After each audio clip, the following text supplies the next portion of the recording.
corresponde ahora al abogado señor Luis Hernán Núñez. Tiene la palabra, señor abogado.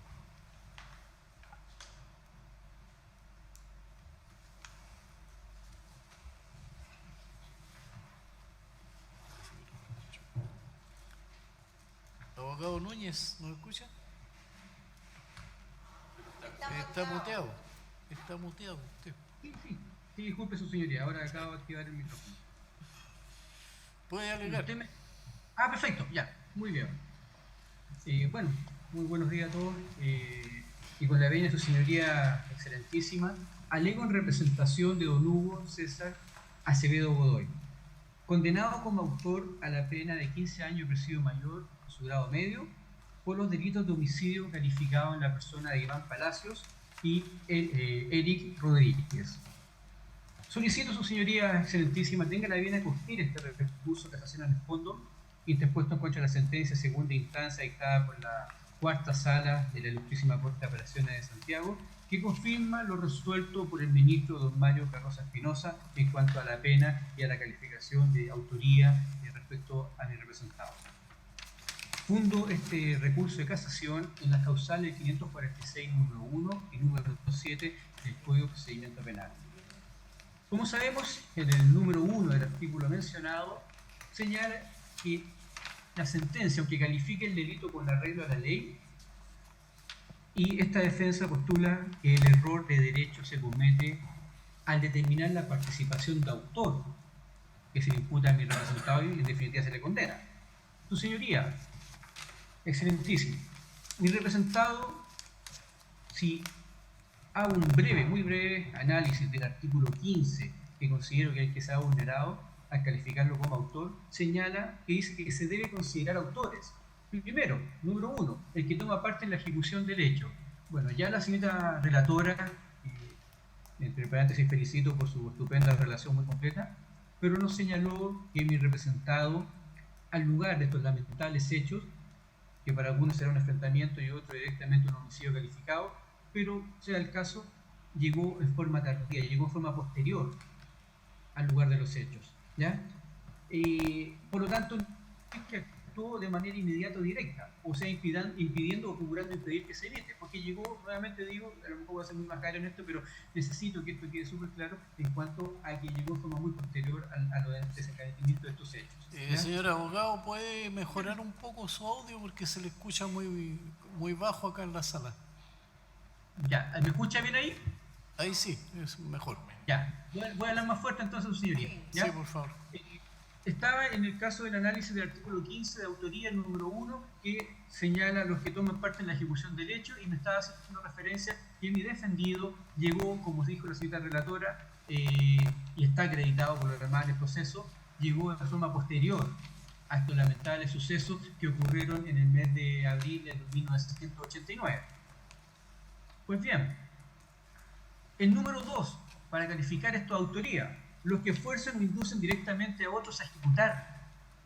Su señoría, don Hugo Acevedo Godoy, a la fecha de que me le hace ocurrido este acontecimiento, era un teniente coronel.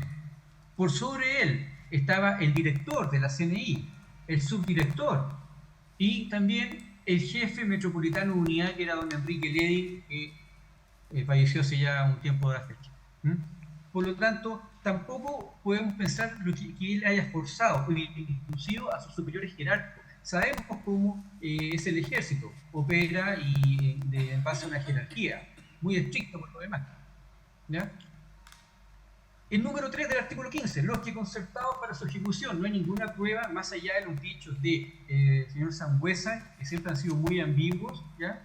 De que mi representado se haya concertado con sus superiores jerárquicos o con sus subalternos para cometer este ilícito. O los que presencian sin tomar parte inmediata en él. Bueno, nuevamente hago referencia a que mi representado no lo presenció, no estuvo ahí, sino que llegó en forma posterior. A lo sucedido el 18 de abril de 1989. Se sabe que el que tomaba las decisiones era el brigadier Enrique Ledi Aravena. Mi representado, si bien era su subalterno, pero el que tomaba las decisiones, el que decidía, era don Enrique Ledi. Como ya señalé, ya se encuentra fallecido, igual que el subdirector, don Marcos Derpi, trágicamente se suicidó hace muy poco. Por lo tanto, mi representado en su grado de teniente coronel poca incidencia tenía en determinar, por ejemplo, que las víctimas de este delito hayan sido o calificarlos como un objetivo político. ¿Mm? Pero mi representado, y muy brevemente también, diré que ha declarado que si bien llegó en forma tardía o forma posterior al enfrentamiento con las víctimas, lo cual, y ahí estaba también la duda, según le entendía la cita relatora, que cómo se enteró, cómo llegó, en qué momento supo. Él iba en su vehículo con un chofer y por radio se entera de que había ocurrido este enfrentamiento. Le dice a su chofer que por favor se dirija al lugar y así como llega, primero ve a Sangüesa, posteriormente ve el Brigadier Levy y se encuentra con dos cuerpos en la calle. Percatándose de que uno ya había fallecido y más bien que uno estaba con vida, uno estaba fallecido y el que estaba con vida, él mismo gestionó de que fuera una ambulancia a buscarlo. Él mismo gestionó que se constituyera el fiscal. Por lo tanto, tampoco, si es que en algún momento se pensó de que podría atribuirse no autoría, sino un cubrimiento, tampoco procede por los hechos que él mismo relata y que lo toman como una confesión judicial. Pero también las declaraciones de los demás personas que se ven involucradas en estos hechos. ¿Ya? No intervino en estos lamentables sucesos, ni órdenes de disparar, ni determinó un objetivo político. Pero su señoría, hay una causa que dice relación que es prácticamente igual a lo sucedido con Iván Palacio y Eric Rodríguez, que es bien emblemática, que es de don Jekyll Negman. Incluso una calle donde se cometió este delito lleva su nombre, el espacio Bulnes. ¿Ya? Y están los mismos implicados, Sangüesa, Enrique Ledy, etc. En la causa 39.122-D, que la sustanció el ministro don Hugo Dolmetsch, que tantas veces integró esta excelentísima sala. Bueno, muy bien, don Hugo, el ministro don Hugo Dolmetsch, no consideró ni siquiera procesar a mi defendido, pero sí obviamente le tomó declaraciones. Y es la misma situación, un enfrentamiento o no en la vía pública en que resulta muerto una persona ligada al MIR o algún movimiento subversivo. Pero en este caso se le considera como autor, ¿ya? Y se le condena a la pena de 15 años y de un día de prisión mayor en su grado medio. La única diferencia, y es lo que mi representado siempre me dice, el pecado que cometí fue él me dirigió al lugar. Si hubiera seguido derecho a mi casa, a lo mejor no estaría ni siquiera implicado en esto. ¿Ya? Su señoría, pero eso que declaró mi representado se le interpreta y se le toma como una confesión judicial, sin que tengan los elementos de una confesión judicial. En ningún momento ha reconocido que conocía a las víctimas o que haya participado en alguna u otra forma en la planificación o el destino de tanto Eric Rodríguez como de Iván Palacios. Es por eso, señoría, que también relaciono este recurso de casación, o lo fundo más bien en la causal 546, número 7, en la cual, como sabe muy bien, se vulneran las normas reguladoras de la prueba por una infracción y que ha influido sustancialmente en el dispositivo del fallo. ¿Ya? A nuestro entender, claro que se relaciona porque se vulnera las normas reguladoras. ¿En qué sentido? En el valor y la apreciación culpable, el valor probatorio y en la apreciación culpable que se le imputa a mi representado. Aquí se vulneran varias normas. De partida, disculpen, el artículo 109 del Código de Procedimiento Penal, que el juez debe investigar con igual celo no solo los hechos y circunstancias que establecen o agravan la responsabilidad, sino también que lo eximen. ¿Ya? El 110, que el delito se comprueba y se señala una serie de medios probatorios, peritajes, huellas, pero aquí se toma en consideración o se interpreta como una confesión judicial lo declarado por don Hugo Acevedo, o los testigos, que muchas veces en esta causa de derechos humanos, y ustedes también han podido percatarse, ocupan expresiones por lo que sé, debió haber sido, no me consta, pero se hablaba tal cosa, expresiones como esas, y se entiende, porque han transcurrido en este caso más de 40 años, y en algunos otros ya más de 50. Por lo tanto, es claro que puedan no tener una claridad, perdón la redundancia, en cuanto a lo que puedan expresar como testigos. ¿Ya? Su señoría, El artículo 111, que también se vulnera, nos dice que el delincuente puede ser determinado por uno o más de los medios expresados en el artículo 110, además de la confesión. Pero es que no hay medios probatorios ni hay una confesión de este hecho. Entonces cuesta aceptar, mejor dicho, que mi representado se le pueda imputar la calidad de autor. Además, el juez tiene una carga. Artículo 456 bis. O sea, nadie puede ser condenado por delito sino cuando el tribunal que lo juzgue haya adquirido, más por los medios que prueba la ley, la convicción que realmente se ha cometido el hecho punible. Si el hecho punible se cometió, hay 2 muertos. Y que en él le correspondió al procesado participación culpable. Y eso es lo que esta defensa cuestiona en cuanto a la imputación de autoría.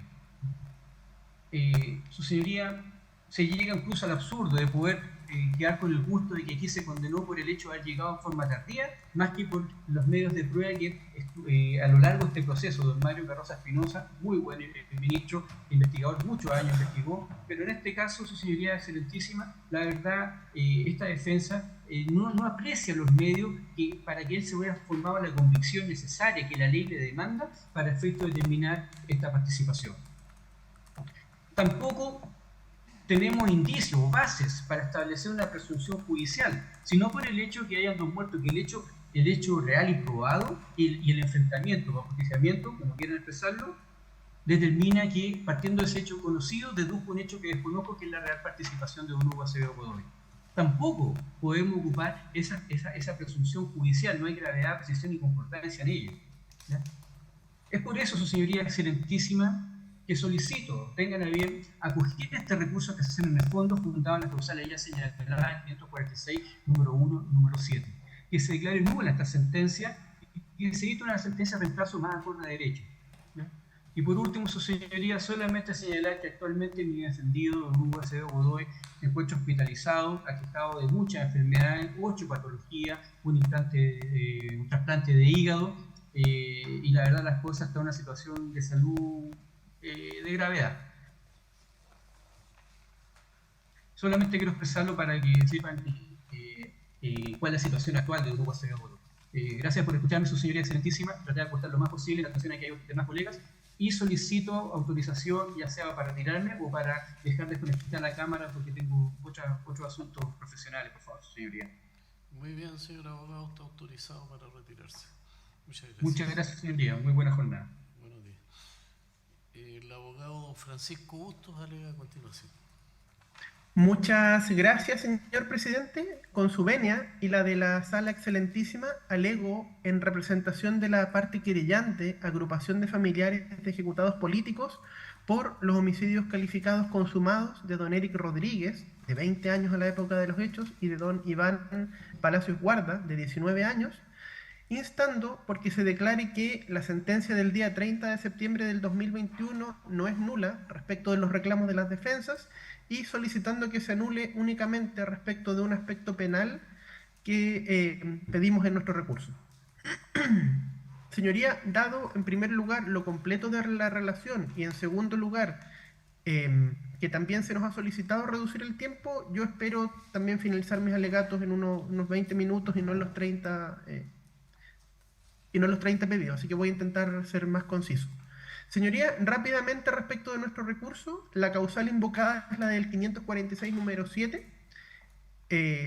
Vamos solamente por esa causal y no por ninguna otra. Ahora, nosotros sabemos que la excelentísima Corte Suprema en resoluciones recientes ha dicho que se requiere fundar por una causal nueva, pero a la época de los hechos había otra doctrina y por lo tanto esa es la explicación por la cual solo vamos por esa única causal.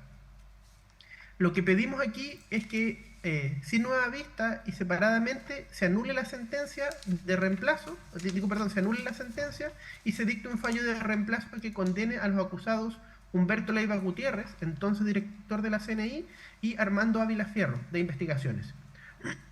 Señoría, recientemente se ha planteado cuál era el objetivo político de hacerle creer a 2 jóvenes que eran parte de un grupo de resistencia y de luego ultimarlos en un enfrentamiento falso. Señoría, la respuesta viene dada por muchas personas, pero entre otras, por algo que señalaba el presidente Patricio Elwin en sus memorias. La mentira y la violencia eran las herramientas de la dictadura y en particular en los años 86, 87, 88 y 89, estos falsos enfrentamientos lo que buscaban era primero miedo para el plebiscito y también para boicotear la nueva democracia. La CNI, a través de sus agentes, ejecutaba persecuciones, detenciones, interrogatorios y son responsables de diversos crímenes. Entonces, este operativo no es porque quisieran matar a estos dos jóvenes en particular, sino que cualquier joven les habría bastado para generar este falso enfrentamiento. Es decir, es un uso de la persona humana con total desprecio de su dignidad. Señoría, en este caso nosotros cuestionamos que los superiores jerárquicos no son meros administradores. Primero, el grado de fidelidad al derecho de un agente estatal es mucho más profundo que el que debe tener otra persona, como expresa el profesor Mañalich. Y por otro lado, señoría, en el derecho penal internacional, la responsabilidad penal debe reflejar el rol de los superiores en la ocurrencia de los delitos. Nosotros aquí señalamos como norma el artículo 488 del Código de Procedimiento Penal y respecto del señor Leiva Gutiérrez, señoría, existen diversos antecedentes, muchos de los cuales fueron reseñados ya por mi colega, el señor Pereira, específicamente que él, yo solamente voy a agregar algunos, por ejemplo, que él ya había sido vicedirector de la CNI entre los años 87 y 88, que la unidad antisubversiva dependía de él, por las declaraciones ya señaladas de Derpich, de Rojas Nieto, y sobre todo porque el deber de un superior es o prevenir estos hechos o es sancionarlos, pero aquí en este caso el director de la CNI como funcionario de exclusiva confianza de la dictadura, en este caso él era partícipe de las mismas. Y en este caso, señoría, la omisión no es un simple no hacer, como señala el fallo de segunda instancia. Aquí se vulnera una norma preceptiva, el no hacer lo que estaba obligado a hacer. Aquí podemos citar simplemente a modo ejemplar a don Enrique Curi en la página 673, a don Alfredo Echeverri en el tomo 1, página 198-99, entre otros.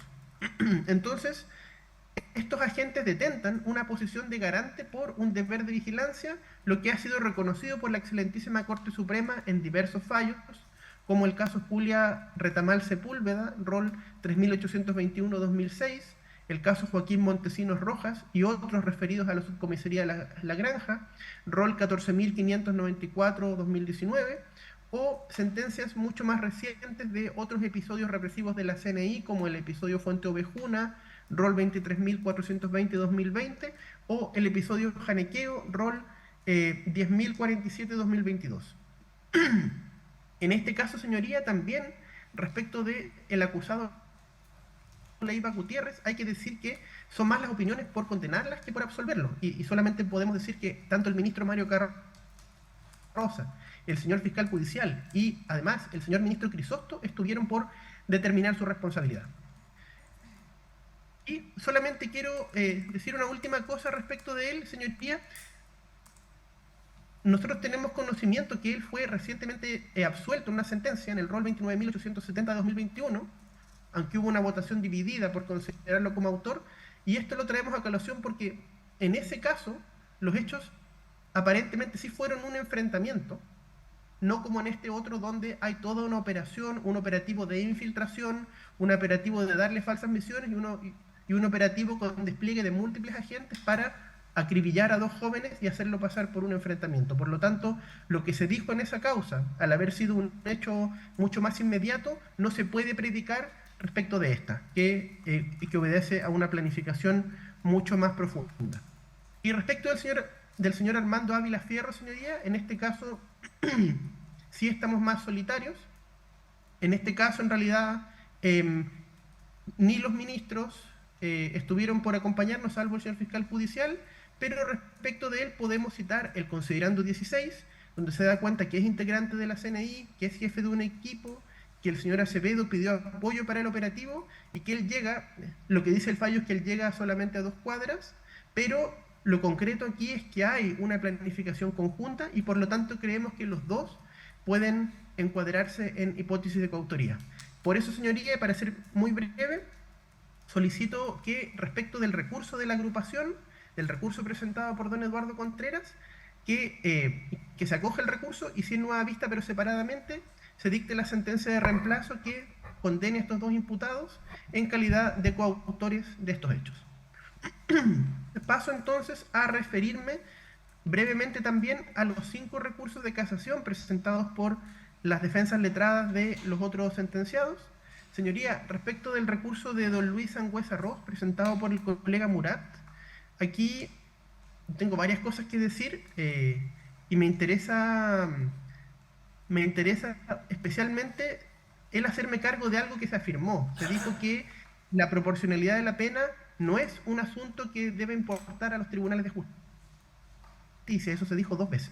Se dijo también que aquí se están incorporando requisitos extralegales, pero lo que queremos afirmar es lo siguiente. Primero, no hay ninguna posibilidad de aceptar el cumplimiento de órdenes respecto de un agente de una policía secreta, como la DINA o de la CNI. En segundo lugar, incorporar el derecho internacional no es un requisito extralegal, es integración normativa. Y aquí cito a alguien que nadie puede decir que es sospechoso de ser extremista, a don Andrés Bello López, quien afirma en sus principios de derecho internacional o de derecho de gentes por la nomenclatura de la época, que afirmar que el derecho de gentes es parte del derecho patrio no admite ninguna duda. O podemos citar también a Hans Kelsen, un reconocido monista para quien el derecho interno y el derecho internacional integran el mismo ordenamiento jurídico. Esto lo vemos a propósito de acciones constitucionales, del derecho de familia, la tutela laboral, en fin, esto es algo que no se discute en ninguna rama del derecho y que menos debiera discutirse acá. Por otro lado, estos sí son crímenes de lesa humanidad, aquí me remito a lo dicho por la profesora doctora Claudia Cárdenas, es un proceso de doble subsunción donde por un lado se condena utilizando el Código Penal de 1874, el Código Penal más longevo en lengua española, pero además por otro lado se considera que son delitos de lesa humanidad para efectos de excluir la amnistía, la prescripción, el rechazo a la cosa juzgada fraudulenta y el cumplimiento de órdenes. El Estado chileno es parte de esta costumbre internacional y el Estado chileno también ha suscrito instrumentos como el Pacto de Derechos Civiles y Políticos, que en el artículo 15, número 2, que no lo voy a leer porque es conocido por su señoría, contempla una excepción para los crímenes que tienen su fundamento en el derecho internacional. Este artículo 15, número 2, está basado en el artículo 7.2 del Pacto Europeo de Derechos Humanos, que también fue redactado de ese modo para permitir el enjuiciamiento de los criminales nazis. ¿Sí? Ahora voy a decir que hay una prohibición general de aceptar el cumplimiento de órdenes como eximente y muy restrictivamente como atenuante. Esto viene dado por los principios de Nuremberg, es decir, el principio de Nuremberg número 4 dice que el actuar en cumplimiento de órdenes de un gobierno o de un superior no exime de responsabilidad en la medida que se demuestre que existía la posibilidad de actuar de otra manera, es decir, lo emparenta con la coacción. Luego, sucesivos instrumentos de derecho penal internacional han generado lo que se llama el principio de absolute liability, es decir, la circunstancia de que alguien cumpliera órdenes deja intacta su responsabilidad y solamente hay espacios muy acotados para considerarlo como un atenuante. Uno de los criterios es considerar que la orden no sea manifiestamente ilícita, y el propio Estatuto de Roma, en su artículo 33, numeral segundo, señala que hay una presunción de que las órdenes de cometer delitos de lesa humanidad son manifiestamente ilícitas. Y en este caso me interesa decir por qué, porque en general conductas de asesinato, de esclavitud, de tortura, de desaparición, para cualquier persona, no se requiere tener una formación militar, son conductas ilícitas.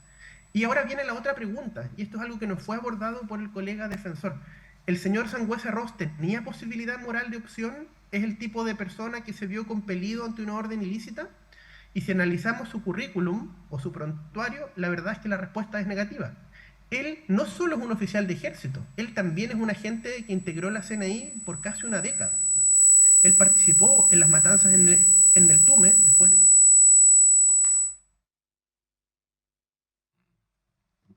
Señor abogado, no se le escucha. ¿Señoría? ¿Me escucha? ¿Señoría?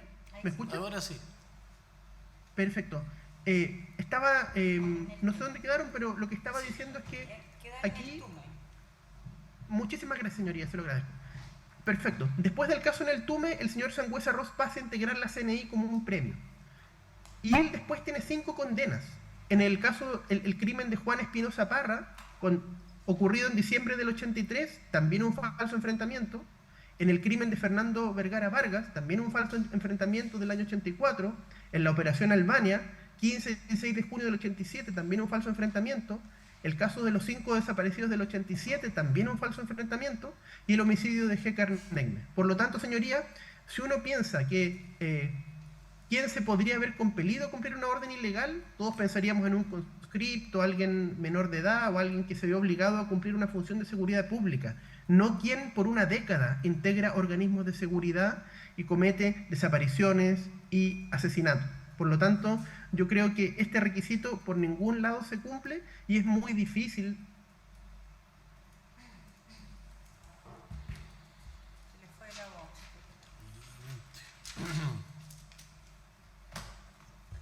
Referirme a otra cosa dicha, que la proporcionalidad es un tema del legislador, no del juez, y ahí también, señoría, la doctrina es abundante.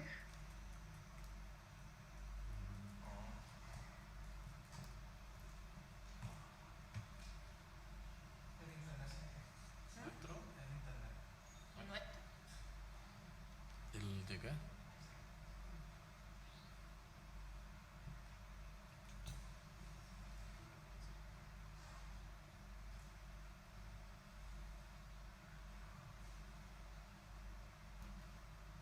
¿Ya le llamaste? Sí, yo tengo internet.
Y lo segundo que se dijo es que la proporcionalidad no es un problema del juez, sino solo del legislador. Y el colega Murat lo dijo 2 veces.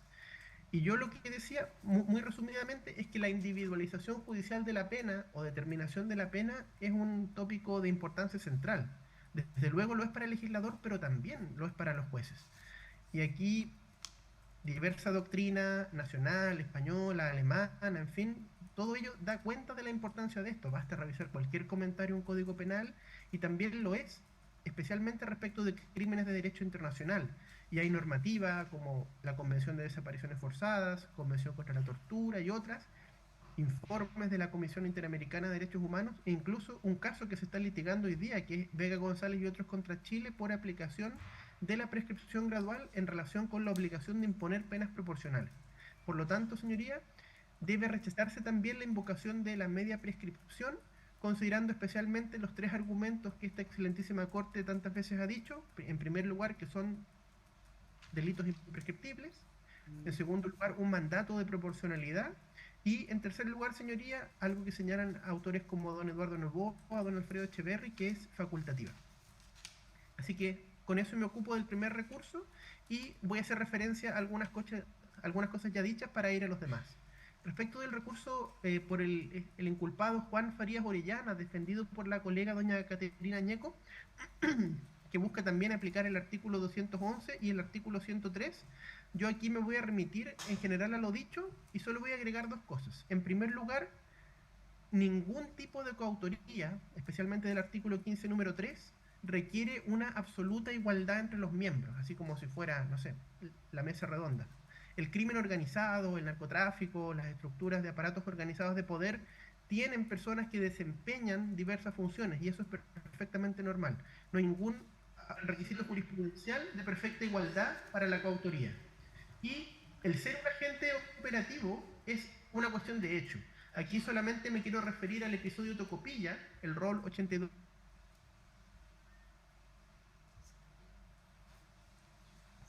Que su defendido comenzó como carabinero, sino que comenzó realizando otras labores en la comisaría, pero después empezó a detener gente, participó en detenciones, en fusilamientos. Entonces, el carácter de agente operativo es una cuestión de los hechos. Señoría, me refiero al tercer recurso, a lo señalado por don Luis Núñez respecto de don Hugo Acevedo Godoy. Aquí se fundamenta la condena por que el comandante Acevedo dirigía los operativos junto al brigadier Ledy. Yo no estoy tan seguro que él es tenido por confeso, sino que la responsabilidad aquí más bien se funda en el mando concreto que él tenía, pero además el recurso tiene algunos defectos que son insalvables. Por ejemplo, se pide absolver por las causales número 1 y número 7 del Código de Procedimiento Penal, y además invoca como normas reguladoras de la prueba algunas que no lo son, los artículos 109, 110, 111, el 456 bis del Código de Procedimiento Penal, en la página 5 del recurso. Y el petitorio no es muy claro porque invoca la ley 18.216, así que ahí también termino con ese recurso. Y respecto del recurso de casación en la forma y fondo de Jorge Rivas Arancibia, de quien es el comandante Miguel, quien habría infiltrado a estos jóvenes, el recurso de casación en la forma en realidad es más bien un recurso de apelación en subsidio, es un recurso de apelación disfrazado, y nos remitimos al aforismo, los jueces hablan a través de sus sentencias, y el fallo en este caso, señoría, sí habla por sí mismo, los considerandos que se echan de menos sí están, y por otro lado, el recurso de casación en el fondo contiene 2 causales subsidiarias e incompatibles. Por un lado, la invocación del artículo 546 número 7 y 1, pero además la del 546 número 2 pidiendo en subsidio recalificar el delito a homicidio simple. Y el último de los recursos de casación, señoría, el recurso del sentenciado Víctor Caro Pizarro. Aquí, en primer lugar, se invoca la misma causal, 546 numerales 1 y 7, que la jurisprudencia largamente ha dicho que... respecto de este recurso, lo que se busca es rebajar la pena por los artículos 211 del Código de Justicia Militar y 11 número 9, señoría, y en este caso señalamos que no procede la obediencia de órdenes y que por otro lado el considerar o no esta atenuante es facultativo y que en todo evento no tendría trascendencia el vicio. Y por otro lado hay algunos requisitos hay algunos vicios de forma Por ejemplo, se invoca como ley infringida el artículo 500 del Código de Procedimiento Penal, lo cual es materia de casación forma, y además los artículos 457 y 477 que no son reguladores de la prueba. Por todas esas razones, señoría, solicito respetuosamente que se rechacen los recursos de casación presentados por las 5 defensas letradas que he mencionado y declarando que a ese respecto la sentencia del día 30 de septiembre del 2021 no es nula y que por otro lado se acoja el recurso de casación presentado por esta parte y que se dicte sentencia separadamente sin nueva vista, que se dicte una sentencia de reemplazo que condene a los acusados Leiva Gutiérrez y Ávila Fierro como coautores de estos delitos. Termino ahí mis alegaciones, señoría excelentísima. Muy bien, muchas gracias, señor abogado. Continúa entonces el abogado don Cristian Cruz. Señoría excelentísima, muy buenas tardes a todos los intervinientes también. Parto con lo que, señalando que acotaré mi tiempo, que me centraré principalmente en responder lo que han dicho o las aseveraciones de algunos de mis legítimos contradictores, y haré mención muy breve al señor Leiva de por qué esta parte cree y tiene la firme convicción de que es responsable. Primero que nada, señalar que me impresionó lo dicho por el Estado a través del fisco de su abogado. Usualmente uno parte por la parte penal. ¿Qué es lo que dijo respecto de la prima que demanda? Es un privilegio. Yo no sé si que a uno le maten un primo, un hermano, un padre, debe ser considerado por el Estado como un premio. Eso para ir centrando. Perdón, tribunal, quizás sea mi teléfono, así que lo voy a dejar. Como bien dijo el colega Murat, esta causa o estos hechos han sido complejos y difíciles. Y voy a ir a su defendido. Señoría excelentísima, se le está pidiendo el reconocimiento de la cooperación sustancial, artículo 11, número 9. Pues bien, si revisan respetuosamente Fojas 3238, fue sobreseído el año 2017, agosto, por no ser habido. Se confió en su palabra, se le dio la libertad provisional y se fugó. Se fugó, su señoría excelentísima. Y él nos quiere decir que ha colaborado.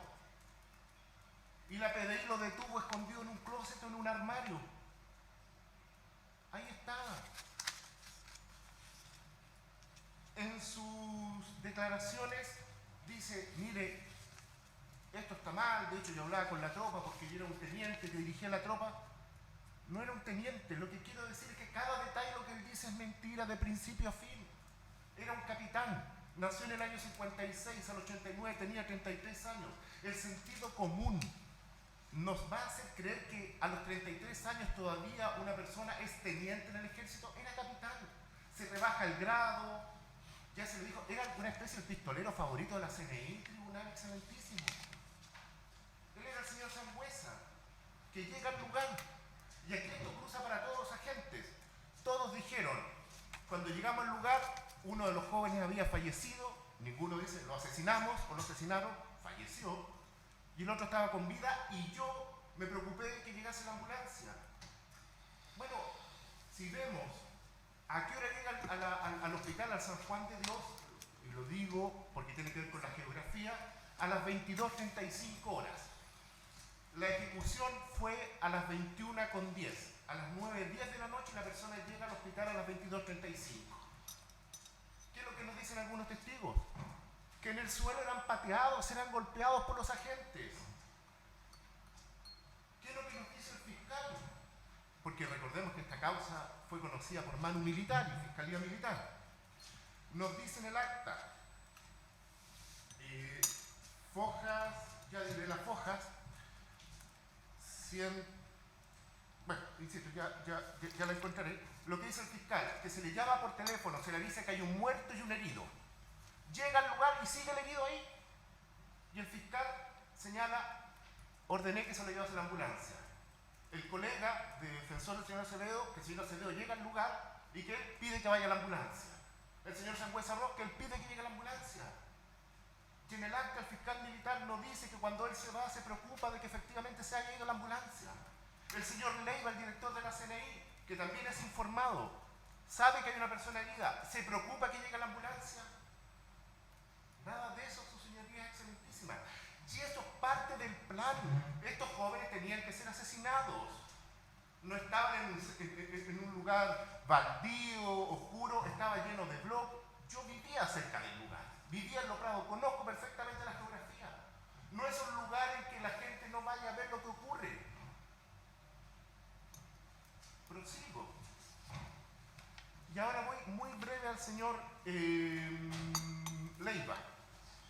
El propio Sangüesa Ross, a Fojas 1287, dice que Leiva estaba al tanto. Por lo tanto, me suma lo yo dicho por el colega Joaquín del programa, pero también me correspondió en su oportunidad llevar la causa de los 5 detenidos desaparecidos en 1987 y junto con otros colegas pedimos en esa oportunidad el procesamiento, obviamente para ser condenado el señor Leiva. Se salvó, fue absuelto porque era el subdirector de la CNI, en realidad era vicedirector. Entonces lo que nos dice en los 5 del 87, no, yo soy el segundo así que no puedo responder. Y ahora que el primero, no, tampoco, pero ¿en qué momento responde? Si de él dependía. ¿Y cuál ha sido su gran defensa? Yo llegué al lugar para terminar con la CNI. Mire, yo llego al lugar para terminar con la CNI. Esto fue el año 89. La CNI se disuelve el año 90. ¿Me va a decir que se demora un año en disolver la CNI? Cuando ya a la época del 89 ya nada ocurría en este país, ya nadie suponía que el dictador iba a caer por las manifestaciones, por la protesta, por una revuelta, nada de eso. Nada de eso. Y este caso me recuerda a Colombia, los falsos positivos, y ya van a entender su señoría excelentísima. Los falsos positivos son esos jóvenes campesinos usualmente que guiaban el ejército colombiano, los acribillaban y decían, estos son parte de la guerrilla. Y así mostraban un éxito y podían favorecerse con subir de grado u otras prebendas o premios. ¿De aquí también? Si aquí lo que hizo Miguel se fue a Panamá, y recordemos que después cuando ocurre llega Nerme, lo que se sabe y se dice, está en el expediente que también un componente económico. Porque señoría, ¿qué es lo que es la subversión? La subversión es un fantasma. Es un fantasma que recorre, que intenta recorrer sigiloso para subvertir, para modificar el orden. No estoy haciendo una alegoría de aquello. Simplemente estoy diciendo qué es lo que ocurría en el 89. Pero yo no había fantasmas. Y estos agentes lo que hacen es inventan fantasmas. Toman niños, toman jóvenes de las poblaciones de las cuales yo vengo, y conocí a alguno de ellos, y le dicen, ustedes van a combatir, ustedes son la generación, los Che Guevara de ahora. Señoría, una de las personas que están ahí, insisto, yo conocí, señor Quinteros, está su declaración, tenía 16 o 17 años, su padre había sido ejecutado por la CNI, su tío Patricio Manzano fue asesinado por carabineros como estudiante de la FECH, todos se los eligió con pinzas, fueron elegidos con pinzas, el deber de los agentes era protegerlos, y nada se ocurrió, muy por el contrario, fueron sus verdugos, y ahí estuvo, 9, 10, 9 y media, 9, 40, 10, golpeados, maltratados, la víctima sobreviviente. E impresiona el informe de autopsia de Iván. 1,82 m de altura, lo podía conseguir. 1,82 m.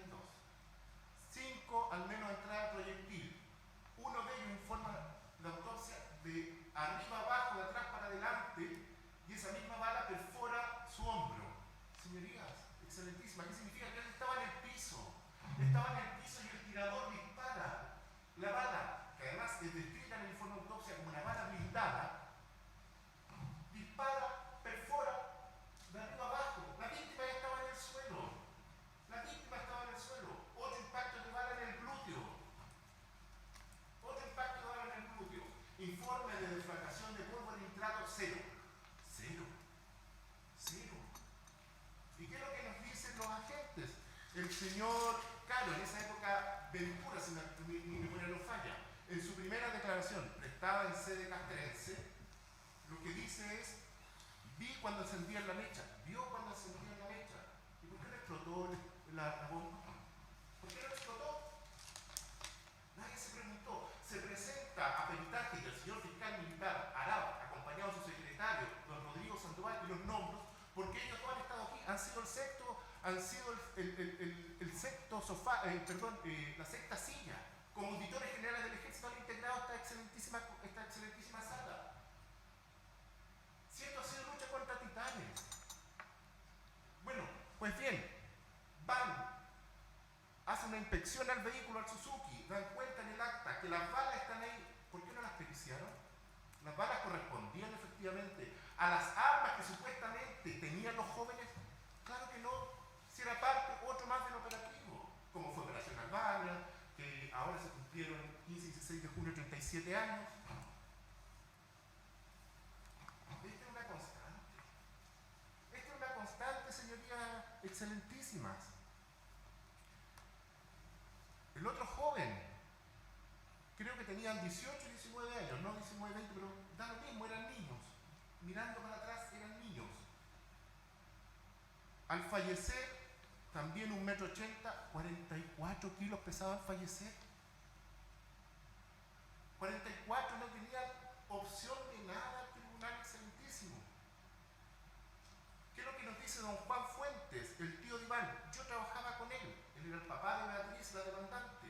Entonces cuando el fisco me dice, es que es la prima, tenía solo 15 años, justamente ahí es cuando los afectos familiares se desarrollan, crecen.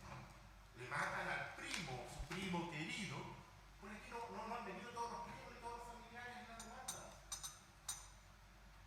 Padres, madres fallecidos, la hermana de Iván falleció en este largo andar por justicia. Hoy día solo queda su hermano y su prima. Ninguna de las dos víctimas tuvieron hijos. Se les privó del derecho. Señoría, respecto a San Juez Arroz,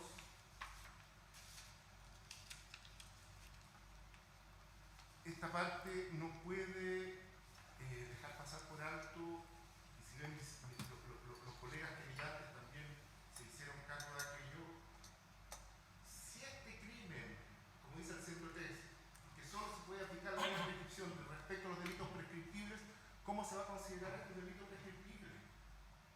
No puede ser considerado prescriptible. No lo fue en Mozote, en El Salvador, Centroamérica, no lo fue en los delitos que cometió Pol Pot en Camboya, en Perú. Y nos hemos desarrollado bastante más que eso para entender, y así le queda bastante plata la jurisprudencia en ese sentido. Respecto a aplicar el artículo 211 en relación al 214 del Código de Justicia Militar, lo que se pretende es que si yo no soy la máxima autoridad dentro de un organismo, por el solo hecho, en ese caso, de vestir uniforme, se me debe aplicar esta atenuante. Es decir, que si un uniformado dice, mire, agreda a este menor o a aquella menor de edad por el solo hecho que un superior le dice aquello, se aplica. Máximo cuando aquí son ellos los que inventaron estos fantasmas, esta subversión no existía. Esta subversión eran jóvenes que iban a la iglesia, a las comunidades cristianas de base, en los colegios, que se reunían interpares con otros hijos de víctimas, torturados, exiliados. Y porque compartí con ellos, por eso lo digo con certeza, su señoría excelentísima. Y respecto de ellos fueron.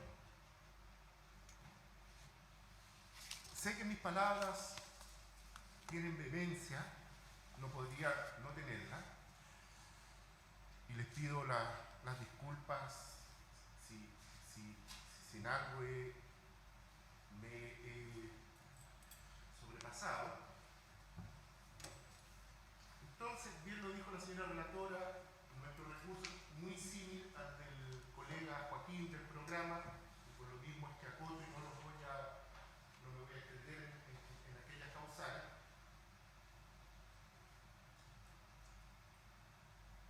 Y por eso es que en definitiva solicitamos, por lo dicho por Joaquín, que he complementado respecto al señor Leiva, que aquel sea condenado. Ya alguna vez, como él dice, bueno, si además su defensa lo ha dicho, no ha sido condenado para atrás. Bueno, eso se llama la minorante de la irreprochable conducta anterior. Pero en algún momento, en todo este camino, y ahora en esta causa,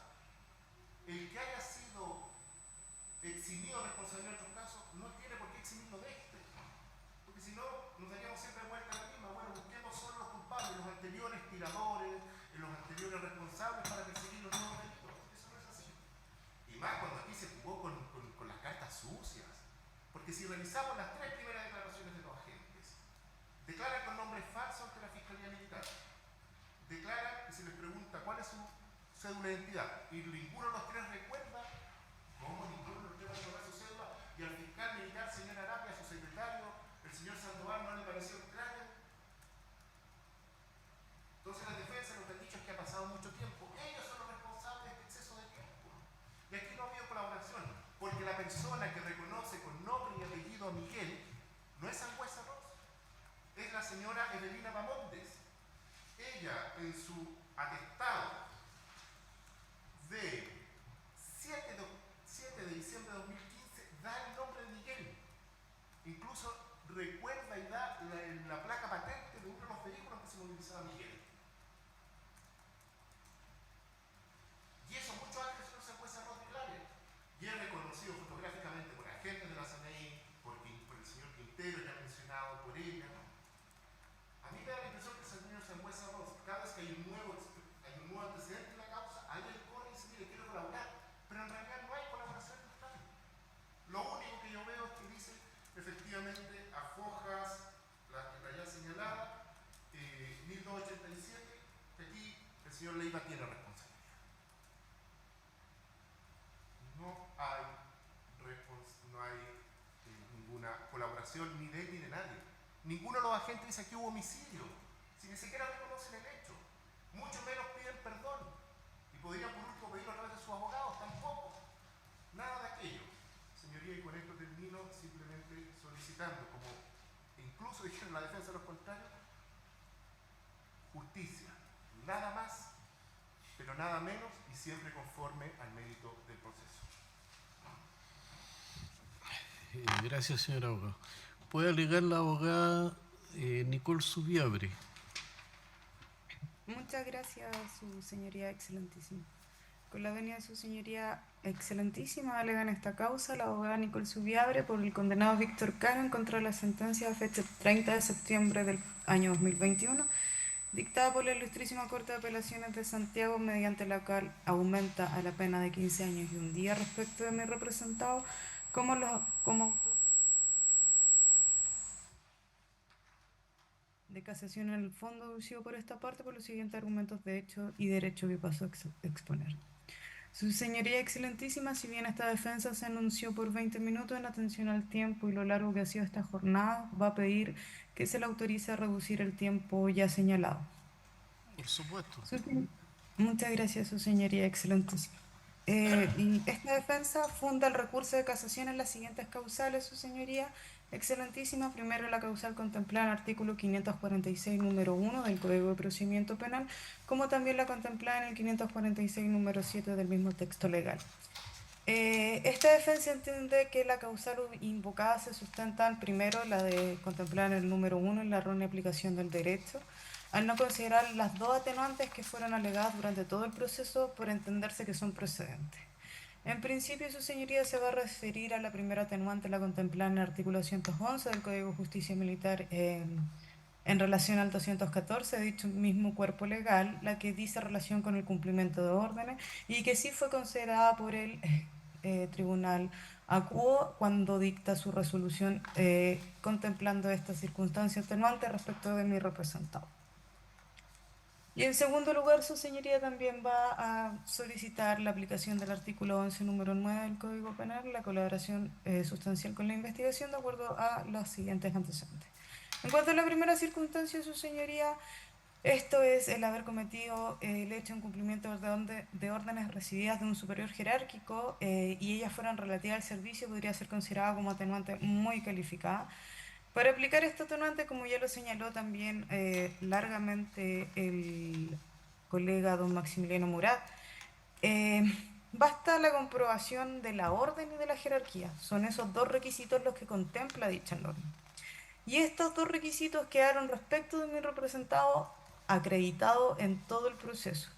Incluso, señoría, esta defensa entiende que si se acredita esta circunstancia respecto de Sangüesa Ross, que es precisamente el mando directo que tenía mi representado don Víctor Caro, con mayor razón debería también entenderse que respecto de mi representado esta atenuante era totalmente válida y se debería haber sido aplicada.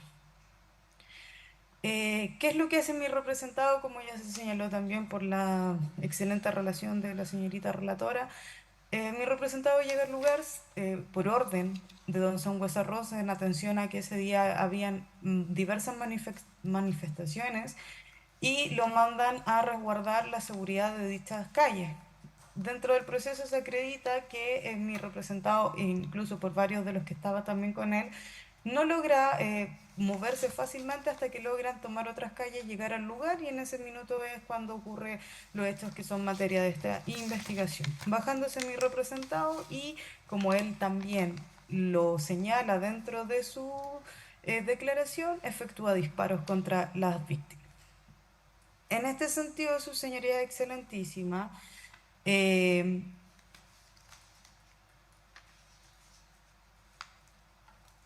el considerando 44 de la sentencia de primera instancia refiere que efectivamente respecto de mi representado se acreditó el orden de jerarquía, se acreditó esta orden que realiza mi representado llegando al lugar de los hechos y por tanto era totalmente aplicable el artículo 211 como lo refiere el ministro en visita. En cuanto a la argumentación de la Ilustrísima Corte para revocar la atenuante concedida, es que no se puede aplicar esta atenuante porque está dado para delitos comunes o delitos militares, no pudiendo aplicarse para delitos de lesa humanidad. De esta forma, sus señorías excelentísimas, lo que hace el Ilustrísimo Tribunal, la Corte, hace exigir un requisito que no se encuentra contemplado en la ley, ni en la de justicia militar, ni en la justicia penal ordinaria. Es exigir un requisito que está extralegal, sobrepasando todos los límites que tienen los juzgadores para poder aplicar o no aplicar esta circunstancia atenuante. Porque literalmente, su señoría excelentísima, lo que dice el Código de Justicia Militar es, se aplicará tanto a delitos ordinarios como delitos militares. Entonces, su señoría excelentísima, en este caso de Marras, habría que preguntarse qué es lo que se está juzgando. Y aquí lo que se está juzgando, su señoría excelentísima, es un homicidio tipificado en el artículo 391 del Código Penal en contexto de violación de derechos humanos, su señoría. Y esto marca una diferencia, porque se está aplicando precisamente un delito ordinario en una circunstancia especial que no se va a desconocer, que es el contexto de violación de derechos humanos, pero no se está aplicando un delito propiamente tal de derechos humanos, porque para eso está la ley, su señoría, la ley 20.357, que en su artículo 4 señala que precisamente cuáles son los delitos que son contemplados como de lesa humanidad. Su señoría, esta ley entró en vigencia en el año 2009 y cabe hacer presente que los hechos que estamos siendo investigados en esta causa son de 1989. Entonces, no se puede sostener la argumentación que hace la Ilustrísima Corte de Apelaciones porque resulta que la ley tiene una competencia en relación al tiempo. Y la competencia en relación al tiempo señala precisamente en su artículo 44 que será aplicable desde la época en que entró en vigencia, y esto es el año precisamente 2009, su señoría excelentísima, por lo tanto no se podría aplicar en aquellos delitos que se contemplan y que se están estudiando en su señoría, y en los mismos términos que ya había referido el colega Maximiliano Murat, tampoco se puede aplicar la norma internacional, porque el Estatuto de Roma también hace la misma, circunscribe a la misma competencia temporal, señalando que incluso esta es desde el año 2002 en adelante. Por tanto, su señoría, concluir que se debe aplicar la normativa penal, es decir, el artículo 391, como señala la sentencia, es totalmente aplicable en ese sentido. Desde esa relación, el artículo 211, y por ello, su señoría excelentísima, es que se solicita a este tribunal que sí se reconozca, como lo hizo el tribunal de primera instancia, el ministro en visita, esta circunstancia respecto de mi representado para atenuar su responsabilidad. En cuanto a su señoría, la circunstancia del artículo 11, número 9, mi representado, si bien, como ha señalado los demás querellantes, no entrega mayores antecedentes respecto de los demás participantes, pero sí entrega antecedentes de quien ejerce la orden, quien emite la orden, que la ejerce él y que en ese sentido se sitúa en el lugar de los hechos y además reconoce mucho de lo que los demás participantes no han reconocido, que el que efectúa uno de los disparos precisamente es mi representado. Y en ese sentido esta defensa entiende que la colaboración ha sido bastante sustancial porque ha acreditado fehacientemente con esta declaración su participación y por eso también debe ser reconocida su señoría excelentísima. Por tanto, su señoría excelentísima, no reconocer las atenuantes por el principio que señalan los querellantes, que la proporcionalidad de la pena, es desconocer todo el estatuto, su señoría, respecto de la determinación de pena. Para poder llegar a esta circunstancia de la proporcionalidad de la pena, perfectamente se puede citar las normas de determinación de pena y la norma del artículo 69 del Código Penal. Pero su señoría excelentísima también refiere esta misma norma que primero hay que vestarse a las atenuantes, a las circunstancias agravantes y también a la extensión del mal causado. No es solo la extensión del mal causado lo que se determina la pena, su señoría excelentísima, sino también este grupo de atenuantes que esta defensa invoca.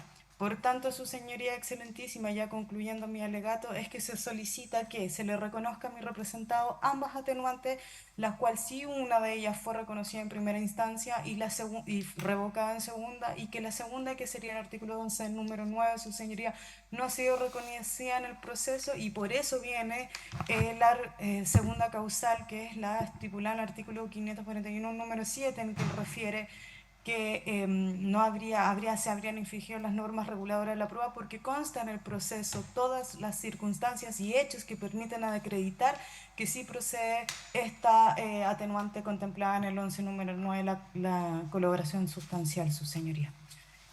Por último, por todo este argumento es que se solicita a su señoría excelentísima que se acolja el recurso deducido por esta defensa, dejando sin efecto, anulando, perdón, la resolución recurrida y confirmando en su efecto la resolución de primera instancia solo en aquella parte en que la atenuante se aplica el atenuante del artículo 11 y además señalando su señoría que se aplique el atenuante del número 11 número 9 y quedando así la pena a sus señorías en un rango de presión menor en su grado máximo por los delitos de homicidio calificado de respecto de Angustos Guarda y Enrique Rodríguez Hinojosa, autorizando el cumplimiento de mi representado bajo la modalidad de libertad vigilada intensiva.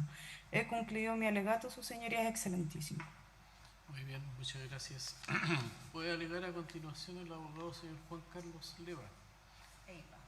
Leiva, perdón. Leva, su señoría. ¿Leva o Leiva? Sí. Leva. Sí. Leiva. Hago presente a su señoría excelentísima que puedo reducir mis alegaciones, me anoté con 50 minutos, pero no puedo alegar menos de 35, lo digo por... Bueno, puede alegar... Con la veña, su señoría excelentísima, alego la presentación de don Humberto Leiva Gutiérrez, a efecto que sean rechazados los 3 recursos de casación en el fondo que se han entablado respecto de la sentencia de la Justísima Corte de Apelaciones de Santiago el 30 de septiembre del año 2021, en aquella parte que procedió a absolver a mi representado la imputación de autor inmediato de los homicidios calificados de Iván Palacios y Enrique Rodríguez. Su señoría excelentísima, en primer lugar, me voy a hacer cargo del recurso de casación que entablan los querellantes Cecilia y Patricio Palacios Guarda, además de doña María Fuentes Guarda, a través del abogado don Cristian Cruz. Don Cristian alega la causal del artículo 546, el número 7 del Código de Procedimiento Penal y denuncia como infringidos los artículos 1, 7, 14, 15, número 2 y 300, número 1, circunstancias primera y quinta, todos del Código Penal. Como su señoría excelentísima bien lo sabe, esta causal, la que invocó, demanda que se señalen las leyes reguladoras de la prueba que supuestamente han sido infringidas y que en el recurso se explicite, se detalle y se argumente cómo ello influye sustancialmente en lo dispositivo del fallo. ¿Y cuál es el problema que tiene este recurso de casación? Es que el recurrente, luego de mencionar la causal que lo hace procedente, el 546 número 7, lo cierto es que no cita ni refiere ninguna ley reguladora de la prueba. Ni los artículos 1, 7, 14, 15 número 2 y 300 número 1 del Código Penal revisten la calidad de ley reguladora de la prueba. Es decir, de entrada, este recurso ausencia, la debida y necesaria formulación que requiere incluso para ajustar los análisis del momento que no hay ninguna ley reguladora de la prueba denunciada como infringida. A mayor abundamiento tampoco existe ningún desarrollo argumentativo de por qué entiende vulnerado los artículos del Código Penal que denuncia también como infringidos. No hay ninguna elaboración a ese respecto. Y finalmente, en el acápite relativo a mi representado, que está en la página 6 del recurso de casación en el fondo, y cito textual, sostiene razón por la cual es cerrada la sentencia al aplicar la atenuante contemplada en el artículo 11, número 9 del Código Penal. Esta circunstancia no guarda ninguna relación evidentemente con mi representado. Por lo tanto, la naturaleza formal de derecho estricto que amerita este recurso impide que prospere aquel recurso que se ha planteado con las deficiencias que vengo exponiendo. Por lo tanto, este recurso debe ser rechazado por las razones que he señalado, su señoría excelentísima. Ahora bien, me haré cargo del recurso de casación en el fondo de la unidad del programa de derechos humanos. Aquí también se agrega la causal del 546, número 7, en relación al artículo 488, número 1 y 2 del Código de Procedimiento Penal, como ley reguladora de la prueba, y además menciona como infringidos los mismos artículos que el recurso anterior señala, todos del Código Penal. Comencemos por señalar, su señoría excelentísima, que esta causal, como bien se sabe, implica en el fondo buscar una nueva ponderación de aquellos elementos que han conocido ya los jueces de la instancia, los jueces del fondo, porque se advierte una disconformidad, una disparidad con el proceso valorativo que han llevado a cabo.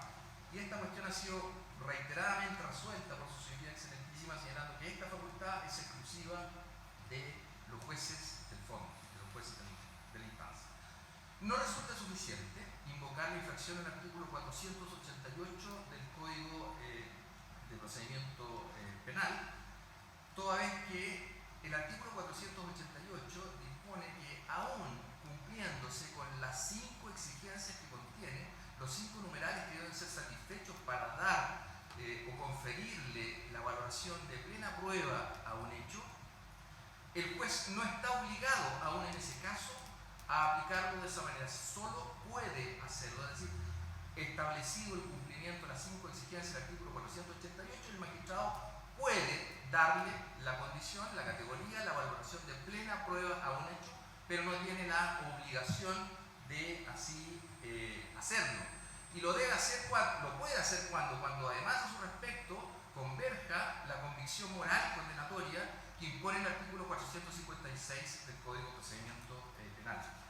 Esto está resuelto así en la sentencia 36.219 del año 2017, sentencia del 4 de enero del año 2018 de esta excelentísima Corte Suprema. Entonces, no es cierto que satisfechos todos los extremos del artículo 488 del Código Adjetivo al que ya me he referido, el sentenciador deba estimar o otorgar el valor de plena prueba a las presunciones para dar por establecido un hecho. Solo lo puede hacer. Y de momento en que es facultativo, esta sola exigencia o esta sola característica le priva a esta disposición de la condición o calidad de ley reguladora de la prueba. No hay una infracción o un mandato imperativo. Más aún, el profesor Walter Cruz, que como sabemos prácticamente agotó el tema del análisis del recurso, las causales del recurso de casación en el fondo en materia penal en su libro, en la página 464 hasta la página 467, y en la sentencia de esta excelentísima Corte 5930-2013 y 36219 del año 2017 han establecido que solo puede alegarse violación de la ley reguladora de la prueba por infracción al artículo 488 cuando el juez atribuye mérito de prueba completa a las presunciones sin que se reúnan todos los requisitos del artículo 488. ¿Por qué? Porque esta disposición contiene una norma obligatoria y la norma facultativa. Y la norma obligatoria tiene una doble calidad desde un punto de vista positivo y negativo. ¿Cuál es el punto de vista positivo? Que solo pueden constituir plena prueba las presunciones que reúnan las características o las exigencias del artículo 488. La la regla obligatoria desde un punto de vista negativo es que no pueden constituir presunciones aquellas a las que les falte alguna de las exigencias del artículo 488. Y la regla facultativa es que, verificadas todas las exigencias del artículo 488, el sentenciador puede darle la valoración de plena prueba a un hecho. Por lo tanto, esta argumentación nos lleva a concluir que aún en el evento de ser efectiva la infracción al número 1 y al número 2 del artículo 488 que se ha denunciado, ello no tiene influencia sustancial en lo dispositivo del fallo, a menos que ello vaya acompañado, como se dijo, de la convicción moral condenatoria del artículo 456 del Código de Procedimiento Penal.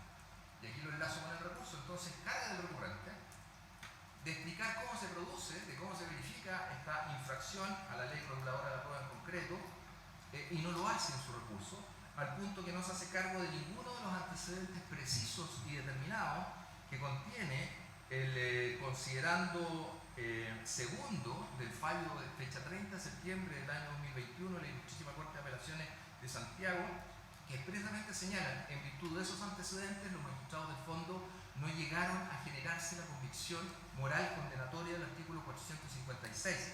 ¿Y cuáles son esos antecedentes? Las declaraciones de Luis Sangüesa Arroz de Fojas 3641, Armando Ávila Fierro de Fojas 3654, de Luis Díaz Garrido de Fojas 3588, de Luis Rutal Olmos de Fojas 3599, de Sergio Matelune Pino de Fojas 3604, de José Fuentes Pastenes de Fojas 3613. Nada de eso se desarrolla en el recurso. Por lo tanto, entendemos que cualquier otra análisis o disgregación que se haga al respecto lo que implica es una disconformidad en cómo se ha producido la valoración por parte de los jueces de la instancia. Veamos ahora, su señoría excelentísima, cómo expresamente esta problemática que ya he reseñado se plantea en el recurso de la oficina recurrente. Me permito citar, su señoría excelentísima, expresamente solo son 5 líneas. Señala, en auto se cumple satisfactoriamente con los requisitos señalados en los numerales 1 y 2 del artículo 488 del Código de Procedimiento Penal para que las presunciones judiciales constituyan plena prueba de que el señor Leiva debe ser condenado en la hipótesis normativa de la autoría inmediata prevista en el numeral 2 del artículo 15 por responsabilidad en el mando. Así está planteado expresamente en el recurso. Es decir, como se puede advertir, se argumenta en un sentido totalmente contrario a como ha resuelto su señoría excelentísima. Lo interpretan desde la obligatoriedad de la norma al verificar, según ellos, entendiendo el cumplimiento de las exigencias del artículo 488, ignorando el carácter facultativo que tiene esta disposición si es que no va acompañada de la convicción moral condenatoria. Ahora bien, hacen alusión y todo el recurso se construye en base a la responsabilidad del mando, y este es un elemento bastante interesante, su señoría excelentísima, porque lo sostienen en la infracción al artículo 28 del Estatuto de Roma de la Corte Penal Internacional, incluso citan jurisprudencia de la Corte Penal Internacional, el caso Bemba, lo escuchamos en el alegato de Joaquín, y particularmente lo que se pretende por la vía de este recurso es una imputación por la omisión de las medidas requeridas para prevenir crímenes o reprimirlos por la falta de control apropiado, infringiendo el deber que a este respecto tendría mi representado. Y la problemática jurídica que a este respecto se plantea, su señoría excelentísima, es que por primera vez en toda la causa es que se plantea esta discusión. Es la primera vez que estamos hablando de las omisiones atribuidas a mi representado. Y esto rompe con la debida congruencia que tiene que existir en torno a lo debatido. Si el querellante quería sostener una responsabilidad penal estructurada en bases a omisiones, debió haber acusado particularmente, de manera de haber permitido a esta parte haberse hecho cargo de estas alegaciones en la oportunidad procesal pertinente. Pero no puede ahora pretender introducir una cuestión nueva, una cuestión jurídica distinta, que no ha sido objeto de debate, para que esta excelentísima Corte lo resuelva como tribunal de única instancia. Mi representado no fue procesado, ni acusado, ni aún particularmente, ni sentenciado en primera instancia por omisiones como las que ahora se sostienen. Efectivamente, es una situación novedosa, es una situación nueva. Y aquí viene, y lo enlazo con un punto que es aún más importante desde una perspectiva jurídica. Se está buscando, por la responsabilidad del mando, sancionar conductas omisivas. Y ocurre que las conductas omisivas son algo completamente diferenciado de la autoría inmediata, que se sanciona o que busca sancionar conductas activas de instigación o de órdenes de perpetración de delito en el marco de un aparato organizado de poder. La autoría inmediata, su señoría excelentísima bien lo sabe, es una forma de dominio de la voluntad ajena en que el autor inmediato dirige el actuar del instrumento. Se contrapone per se, su señoría excelentísima, en general, con cualquier tipo de conducta omisiva, de manera tal que solo es posible ser autor inmediato por una conducta positiva, como expresamente lo asevera Roxin. ¿Quién es Roxin? Bueno, sabemos quién desarrolló la teoría de la autoría inmediata por los aparatos organizados de poder. Expresamente lo dice. Y lo cita Jaime Winter en su tesis La responsabilidad por el mando en el derecho penal internacional, en la página 126 de su tesis. Y más aún, si nos vamos a la propia obra de Roxin, en su página, en la obra Autoría y dominio del hecho en el derecho penal, en la página 511, se menciona que no hay autoría inmediata en delitos de omisión, porque falta el característico impulso que imprime el hombre de atrás. Entonces, nos resulta la verdad las cosas, su señoría excelentísima, muy llamativo que el recurrente, al construir este arbitrio de casación sobre la base de la responsabilidad por el mando y las omisiones en las que habría incurrido mi representado, en tanto ocupaba una posición de garante, muta completamente toda la teoría que sostuvo durante la tramitación íntegra de la causa. Y como no advirtió entonces conductas activas, ahora lo que se pretende ante esta excelentísima Corte es que se sancione por conductas omisivas, sosteniendo la imputación a partir de la autoría inmediata del artículo 15, número 2, que como hemos visto no admite entender omisión por ello. La casación es un examen crítico de la sentencia a la luz de la ley. Y no es lícito, no es admisible, su señoría excelentísima, proponer en el recurso por primera vez asuntos nuevos que no se han suscitado durante el litigio y respecto a los cuales no se ha emitido ningún tipo de pronunciamiento. Esto lo recoge el profesor Ortúzar también en la obra que ya referí, en su página 15. La construcción que se realiza por este recurrente, su señoría excelentísima, no se condice por lo demás, y este es otro elemento jurídico relevante, con el artículo que denuncia infringido, porque denuncia infringido el artículo 15, número 2 de la autoría inmediata, y si quiere imputar por responsabilidad por el mando, que es lo que hace al desarrollar su recurso, debió haber denunciado como infringido el artículo 15, número 1 del Código Penal, artículo que no denuncia como infringido. A mayor abundamiento, respecto a las causales del Código Penal, que también señala como infringidas, no hay ningún tipo de desarrollo argumentativo. Entendemos entonces que por estas razones el recurso debe ser rechazado. Ahora, en relación al recurso de casación de la agrupación de familiares de ejecutados políticos. Al igual que el caso anterior, se sustenta el artículo 546, número 7, y se señala que se habría infringido como leyes reguladoras de la prueba el artículo 456 bis del Código de Procedimiento Penal y el artículo 15, número 2 del mismo código, ninguno de los cuales responde a la naturaleza de ley reguladora de la prueba. No hay referencia al artículo 488. La referencia que este recurso tiene, la tiene en función del otro capítulo por el cual el recurso busca ser admitido, ser acogido, que es en relación a la situación de Armando Ávila Fierro. Ahí plantea una infracción por el artículo 488. No así en el caso de mi representado, donde, insisto, no se desarrolla ninguna ley reguladora de la prueba como infringida. Y a mayor abundamiento, pide alternativamente a esta excelentísima Corte, dejándolo a la elección de este excelentísimo tribunal, que mi representado sea condenado o bien por el artículo 15, número 1 del Código Penal, por responsabilidad del mando por omisión. Aquí sí lo plantean correctamente, pero dice el excelentísimo tribunal, usted elija entre el artículo 15, número 1 de responsabilidad por omisión, o bien por el artículo 15, número 2, por autoría inmediata por dominio de la organización. Y así lo señalan expresamente en el texto del recurso donde mencionan que debe ser condenado por uno u otro a elección de su señoría excelentísima. Lo cierto es que plantear hipótesis alternativas en un recurso de casación en el fondo es algo que también ya está suficientemente resuelto por su señoría excelentísima y evidentemente no puede prosperar en ese sentido. Plantear hipótesis alternativas atenta contra la precisión y la certeza que requiere el recurso estricto formal como es la casación en el fondo. Lo vuelve dubitativo y así ha sido sostenido reiteradamente por su señoría excelentísima en esta materia. Y además aquí hay otro error. Se pide que se condene por el artículo 15 número 1 al plantear estas hipótesis alternativas, pero sin embargo no lo denuncia como infringido. Entonces le da la alternativa a su señoría excelentísima de que aplique el 15 número 1 y el 15 número 2, y sin embargo al 15 número 1 no lo denuncia infringido.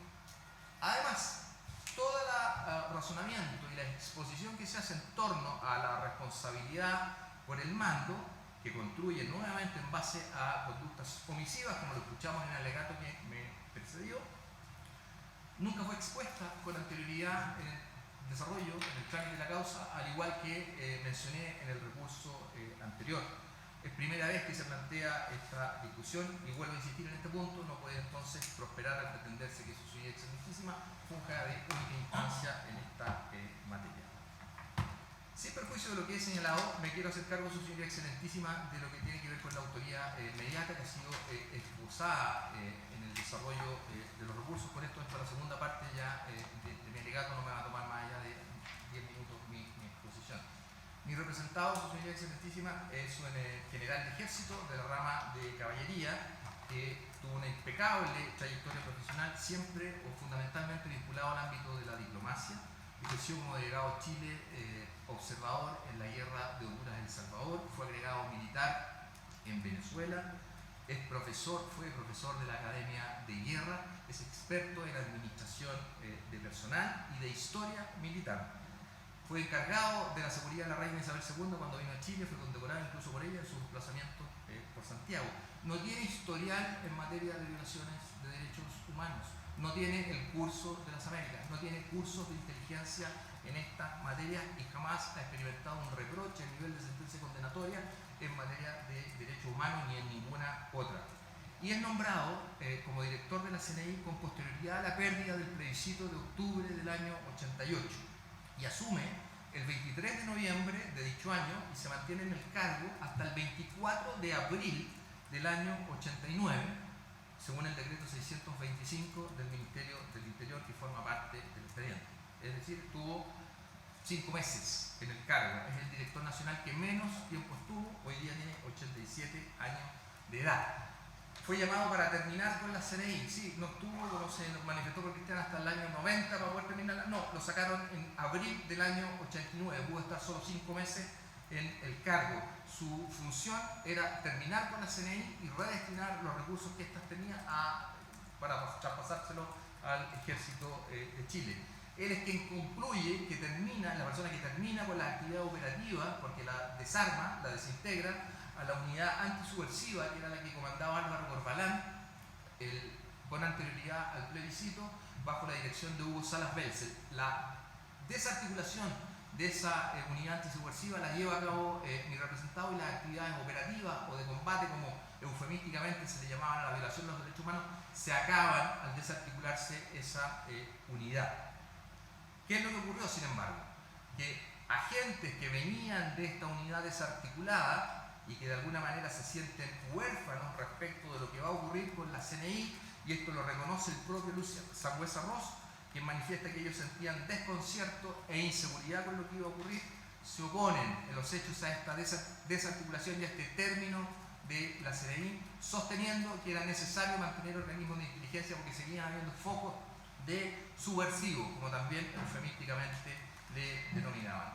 Y esto, en definitiva, genera un conflicto soterrado entre mi representado, que como digo venía a ponerle término, y esta gente que se agrupó bajo el señor Enrique Ledy, en lo que pasó a denominarse la Brigada de Inteligencia Metropolitana, que fue lo que reclutó de alguna manera a lo que quedó de la unidad antisubversiva ya desarticulada, y se reorganizaron entonces bajo el mando de don Enrique Ledy. Bajo él estaba el comandante Acevedo y bajo él una serie de unidades, una de las cuales estaba al mando de Luis Sangüesa Ross.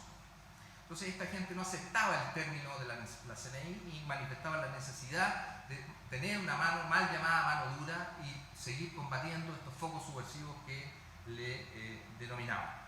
Pues bien, esta gente precisamente es la que se ve envuelta en todos y cada uno de los episodios posteriores al plebiscito, que en cantidad son muy menores, pero no por ello menos graves de los que ocurrían con anterioridad. Son al menos 3 y siempre se repiten los mismos nombres: don Enrique Ledy, el comandante Acevedo, Luis Sangüesa Ross. Y esto lo hacen incluso con directores nacionales de la CNI distintos.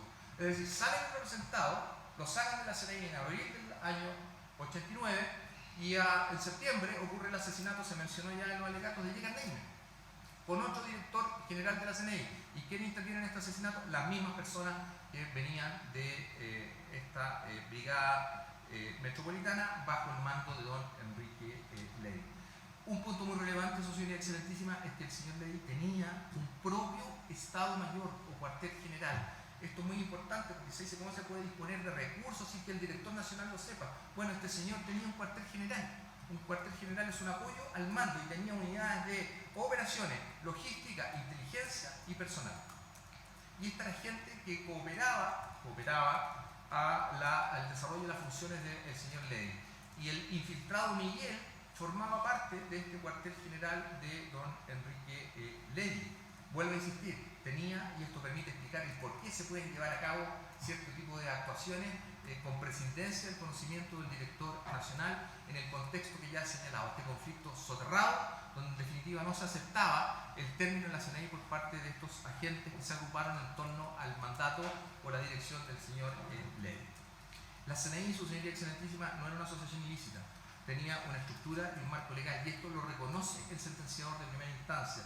Está reconocido en el considerando segundo del fallo de primera instancia, detallando su origen en el decreto ley 1878, su dependencia con el Ministerio del Interior y describiendo las funciones que realizaban en una estructura de mando de inteligencia militarizada. A mayor abundamiento, y en este mismo sentido, en el considerando 21º, se rechaza del fallo siempre de primera instancia, se rechaza la calificación de asociación ilícita que en algún momento intentó algún querellante.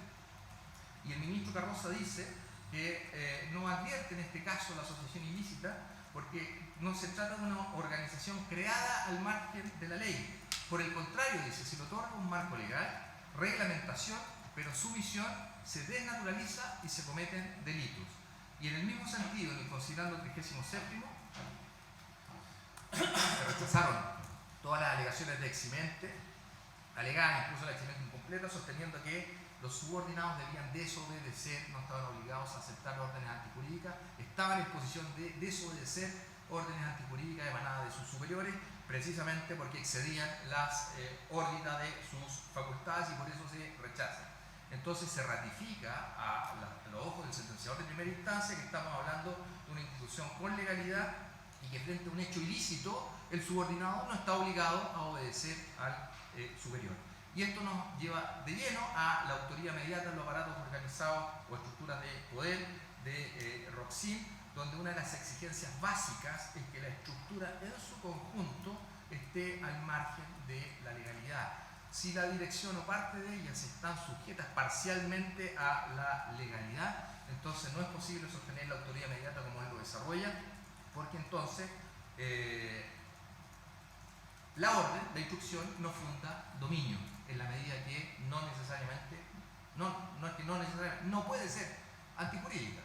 Por eso pueden los subordinados oponerse, representarla o rechazarla o negarse a su cumplimiento. Y esto hay que entenderlo además en el contexto que ya he señalado de la circunstancia particular producida con posterioridad al plebiscito del año 88. Entonces lo que nosotros hemos sostenido en el resultado no puede ser condenado solo por el hecho de haber sido el director de la CNI, sin una descripción o sin una imputación específica, concreta, clara de qué conducta activa desarrolló o es posible vincularla con los hechos ocurridos el 18 de abril del año 89. Es necesario que alguna de ellas hubiese ocurrido. Efectivamente, levantar el teléfono y llamar a un subordinado puede constituir un asesinato, sí, en la estructura, la autoridad inmediata, firmar un memorándum también puede serlo, pero resulta que nada de eso ocurrió en relación a mi representado. Insisto, nunca se le describió ni se le imputó una conducta específica más allá de haber sido el director nacional de la CNI. Y precisamente esta circunstancia de no advertir conductas activas, su señoría excelentísima, es lo que explica la mutación de los recursos de casación interpuestos tanto por la FEP como por la Unidad del Programa de Derechos Humanos, que nunca antes hablaron de la responsabilidad del mando o por el mando y ahora lo sostienen argumentando que, claro, ya no son conductas activas, sino que tenemos que sancionar conductas omisivas. Y por eso trastocan la argumentación que habían desarrollado con anterioridad.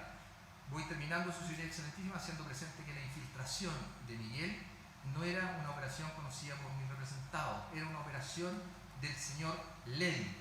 Es una operación que se arrastra al menos del año 86 y esto está declarado por doña Evelina Bahamondes Ortiz a fojas 3616, don Ronald Quintero Manzanos a fojas 3619, don Carlos Moreno Aravena a fojas 3622.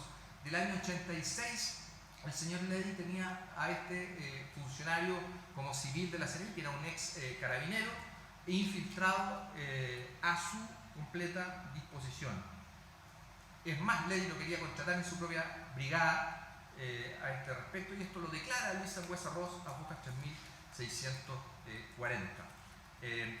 Venía infiltrado de las unidades regionales. ¿Y por qué es importante? Porque a cargo de la unidad regional había estado Enrique Ledy precisamente en los años 86 y 87, donde se genera este vínculo que termina con él, con su contratación o su trabajo a disposición de él. ¿Qué beneficio le da a Enrique Ledy tener a este infiltrado? Y esto lo dice también Sangüesa Ross. Ledy se vanagloriaba de que accedía a lo que denominaba la información clasificada A1, A-1. Es decir, sabía con certeza dónde se podían o se iban a producir enfrentamientos con lo que denominaban los subversivos o atentados a la infraestructura. Y esto lo declara expresamente a fojas 3640 Luis Sangüesa Ross. Entonces, en virtud de este manejo de información, Ledy aparecía como el duro de la CNI, como la persona que tenía conocimiento de donde se iban a verificar estos antecedentes y disponía a través de su cuartel general que unidades concurrieran al respecto. El hecho de apostar patrullas en la zona en relación a este delito, su señoría excelentísima, fue una decisión sin lugar a dudas del brigadier Ledy, quien instruía directamente a los subalternos. Luis Sangüesa Ross, a foja 3640. Miguel no intervino en ninguna otra operación o operativo de la CNI. Es un hecho puntual y específico, su señoría excelentísima, siempre vinculado al señor Ledy. Mi representado dejó la CNI 6 días después de ocurrir los hechos. 6 días después de ocurrir los hechos, es sacado de la CNI. En ese momento, la única información que existía era un comunicado que había firmado Marcos Derpich, el subdirector y otra persona que también tiene historial en materia de condena de derechos humanos, del 19 de abril del año 89, manifestando que se trataba de un enfrentamiento. Es la única información que existía en ese momento. El primer indicio de que esto no era un enfrentamiento, sino que era un atentado, un homicidio calificado, disfrazado de enfrentamiento, lo da la publicación de la revista Pluma y Pincel, que está referida en el punto 16 del considerando primero del fallo de primera instancia, y esta publicación que da cuenta de estas situaciones de fecha 27 de abril del año 89, es decir, con mi representado fuera del cargo. El oficio con el cual se manda la información falsa a la Fiscalía Militar, a la quinta Fiscalía Militar, con el nombre de los supuestos agentes que habían intervenido, el 18 de abril es remitido el 9 de mayo del 89, es decir, con mi representado fuera del cargo. Lo firma el señor Derpich este oficio. Entonces, no hay ninguna acción de mi representado destinado incluso a asegurar lo que se denomina la impunidad que debe existir para estos agentes, que es parte también de las estructuras organizadas de poder en esta materia. Lo sacaron del cargo. Y todo lo que se genera en relación a declaraciones falsas, oficios a la Fiscalía Militar, etcétera, es con posterioridad a él. Se habla de un supuesto viaje, de un premio que se le habría dado a Miguel, un viaje que autoriza al brigadier Ledy. Ese viaje también es posterior a la salida de mi representado del cargo, su señoría excelentísima. Insisto, no hay ninguna prueba, no hay ningún antecedente objetivo que vincule en conductas activas a mi representado por lo que ocurrió el 18 de abril del año 89. Estos son crímenes, su señoría excelentísima, absurdos, son pura crueldad. Esto fue matar por matar, no había ninguna labor asociada a esto. Y reitero, el único, entre comillas, beneficiado de esta situación fue el brigadier Levy, para demostrar que efectivamente no había que terminar con la CNI, que mi representado era blando al mando de este periodo de término, que era necesario mantener los organismos de inteligencia, y era una forma de exhibirse y demostrarse frente al general Pinochet para poder acceder a cargos superiores, ascender en su jerarquía. ¿Y qué fue lo que ocurrió con Levy? Que efectivamente en el año 89 es ascendido. Después que sale mi representado de la CNI, es ascendido al cargo en su jerarquía militar y se mantiene hasta el término de ella al mando de la CNI. Por estos antecedentes, su señoría excelentísima, perdón por la extensión, pero tenía que hacerlo, es que solicito entonces que se rechacen los 3 recursos de casación que se han intentado en contra de mi representado, casación en el fondo, y que en consecuencia se declare que a ese respecto la sentencia no es nula. Muchísimas gracias, su señoría excelentísima. Bien, queda por alegar solamente el abogado Leonardo Bataglia. ¿Usted va a alegar el tiempo que se anunció, abogado? No, su señoría excelentísima. ¿Cuánto va a emplear más o menos? Yo podría reducirlo, su señoría excelentísima, a 10-15 minutos. Ah, bueno, sí es así. Ya, sí, para terminar hoy con... Perdón, voy a dejar mi nota. Sí, déjelo la pelota.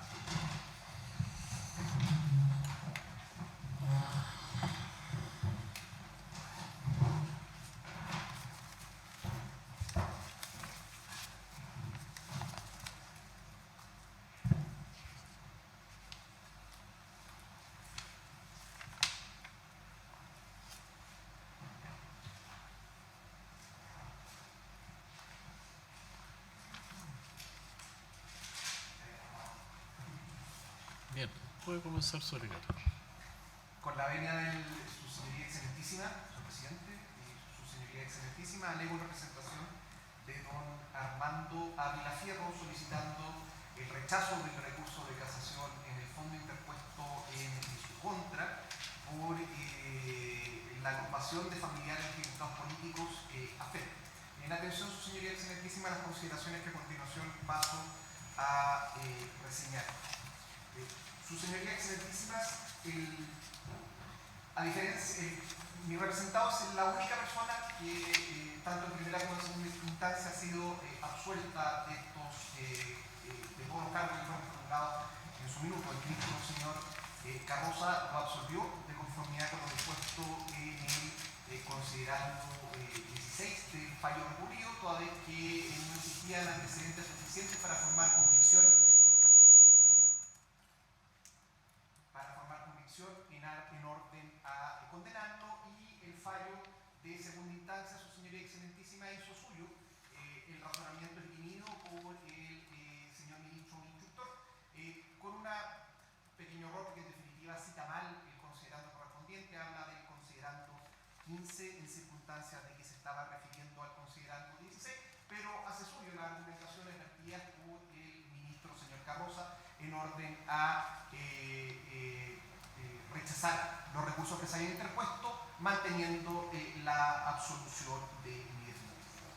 Su señoría excelentísima, además, la única querellante que se alzó en contra de la resolución dictada por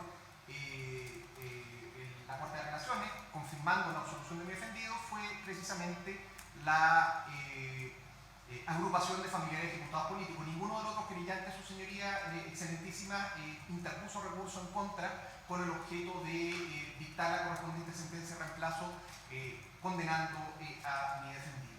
Su señoría excelentísima, tal como se dijo, cuando acá un antecedente que tenía, tal como se dijo, este recurso interpuesto por la agrupación de familiares solo se funda en la causal del artículo 547, perdón, la 546 número 7 del Código de Procedimiento Penal, causal que, como ha reiteradamente resuelto esta excelentísima sala, no se puede interponer de manera aislada, sino que debe necesariamente interponerse con alguna otra causal de invalidación prevista precisamente en el artículo 546 del Código de Procedimiento Penal. Así, su señoría excelentísima lo ha resuelto, creo que es uno de los últimos fallos que se ha dictado con respecto a esta segunda sala, al rechazar los recursos de casación interpuestos por estos términos en el caso de la condena de la Armada o de efectivos de la Armada en retiro por secuestros con grave daño de un menor de 14 años. Esta, su señoría excelentísima, es la causa ROL 210, 271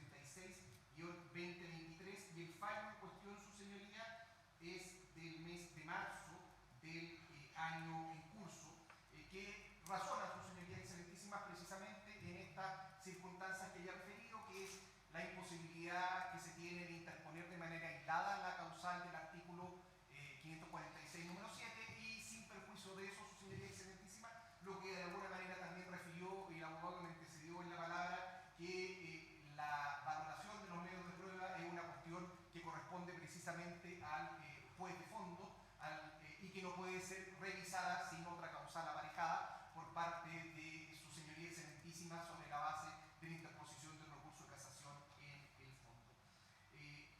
Esas son las circunstancias, su señoría excelentísima, ya serían suficientes para poder desvirtuar el recurso de casación en el fondo que no ocupa. Sin embargo, trataré de hacerme cargo de la argumentación vertida por el abogado recurrente con el objeto de ahondar al respecto. Se dijeron dos cosas completamente distintas en el recurso propiamente tal y lo que escuchamos al abogado señor Bustos alegar en relación a mi representado.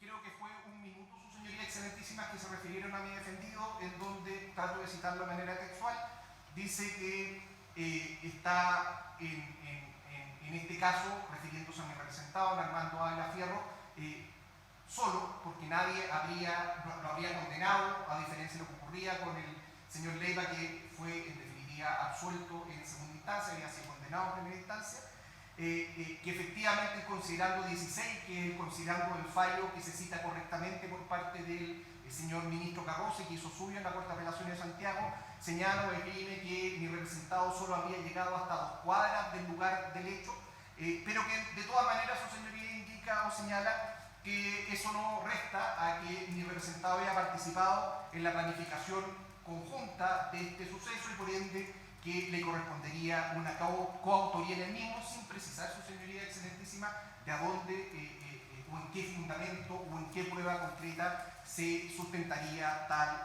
afirmación. Su señoría excelentísima, efectivamente, mi representado no llegó al lugar del hecho. Tal como se ha dicho y se ha señalado, le pidieron que concurriera con el objeto de prestar colaboración frente a los sucesos que se estaban desarrollando y solo llegó hasta ahí, no llegó al lugar, no sacó su arma de servicio, no percutó su arma de servicio, no participa en el suceso, su señoría excelentísima, y en definitiva hay una serie de declaraciones contradictorias, principalmente la que vierte el señor Caro, su señoría excelentísima, que tratan de situar a mi defendido en el lugar del hecho, pero que después, cuando se carea al señor Armando Ávila Fierro con dichas personas, me refiero con el señor Caro, me refiero con el señor Sangüesa Ross, señalan de manera expresa y categórica que mi representado nunca estuvo en el lugar del hecho y que en definitiva Caro termina argumentando que esto había sido como consecuencia de conversaciones que escuchó, incluso que había escuchado el propio Armando Ávila referirse a este respecto. Su señoría excelentísima, efectivamente se cita por parte del recurrente el artículo 488 del Código de Procedimiento Penal como la disposición o como la norma probatoria infringida sobre la base de las presunciones. Sin embargo, su señoría excelentísima, las presunciones para que puedan aplicarse requieren, entre otras cosas, que no sean contradictorias. Y efectivamente, insisto, las presunciones que se citan por parte del abogado recurrente son absolutamente contradictorias con otros antecedentes que existen en el proceso y que dan cuenta de manera clara y categórica que mi representado nunca estuvo en el lugar de los hechos. Su señoría excelentísima se refiere también de manera extensa por parte del recurrente sobre la base de los considerandos que se entenderían o que se entendería citado por parte del sentenciador de segunda instancia, que, insisto, es este error que se cometió en relación a la cita del considerando 15 por el considerando 16. Incluso yo pedí un recurso de aclaración, rectificación a ese respecto, que me dijeron que no lo trataron en definitiva su señoría excelentísima, pero el propio recurrente después discurre y cita correctamente este considerando 16, señalando cuáles son los antecedentes que tuvo en cuenta el señor ministro Carroza para poder absolver a mi defendido. Ahí, su señoría, queda claramente establecido que la prueba que se produjo al respecto de mi defendido no solo era contradictoria, sino que era absolutamente insuficiente para generar convicción acusatoria en los términos previstos en el artículo 456 bis de nuestro Código de Procedimiento Penal, y por eso, en definitiva, es que se la absolvió, y se la absolvió no solo en primera instancia, sino que también se confirmó dicho fallo en segunda instancia al respecto. Entonces, ¿qué le queda al recurrente, su señoría, a este respecto? El recurrente dice, bueno, pero si no es posible aplicar estas presunciones, efectivamente le corresponde participación en cuanto planificador de esta operación conjunta con otro de las personajes como consecuencia del el mando que había detentado al interior, y lo sitúan como la persona que iba a cargo de una de las brigadas que concurrió al lugar y principalmente de un furgón rojo que había intervenido en el hecho. Su señoría excelentísima queda completamente desvirtuado que el señor Ávila Fierro haya ido en este furgón rojo. Este furgón rojo lo encabezaba el señor Caro con otras dos personas que son el señor Farías Orellana y otra persona de apellido, segundo su señoría excelentísima, Acevedo Godoy, que son precisamente personas que están siendo condenadas en esta causa. Eso ha quedado completamente claro y establecido. Incluso más, existe una declaración del propio señor Faría Orellana, que era el conductor de este furgón rojo, en donde señala de manera pormenorizada todo aquello que ocurrió, en donde sitúa en el vehículo exclusivamente a Caro y a Acevedo, dejando evidentemente fuera de todo lugar a mi representado. Entonces, ¿qué es lo que trata de hacer el recurrente entonces? Dice, bueno, apliquemos autoridad inmediata sobre la base de el cargo que detentaba, y habla de esta cosa que ha mencionado el abogado señor Busto en orden a que habíamos participado en la planificación conjunta. Su señoría excelentísima, el señor Ávila Fierro era un funcionario de la PDI, que así ha sido destinado en reemplazo de otro funcionario a la CNI. Llevaba recién 11 meses en el cargo, su señoría, y realizaba labores administrativas al interior del casino institucional. ¿Cómo se puede pretender, su señoría excelentísima, que una persona que incluso tenía menor rango que Caro y que Sangüesa evidentemente hubiese participado en esta planificación, cuando por lo demás el señor Sangüesa en sus declaraciones señala que hubo una reunión previa y en esa reunión previa no sitúa de manera alguna al señor Ávila Fierro como partícipe de la misma?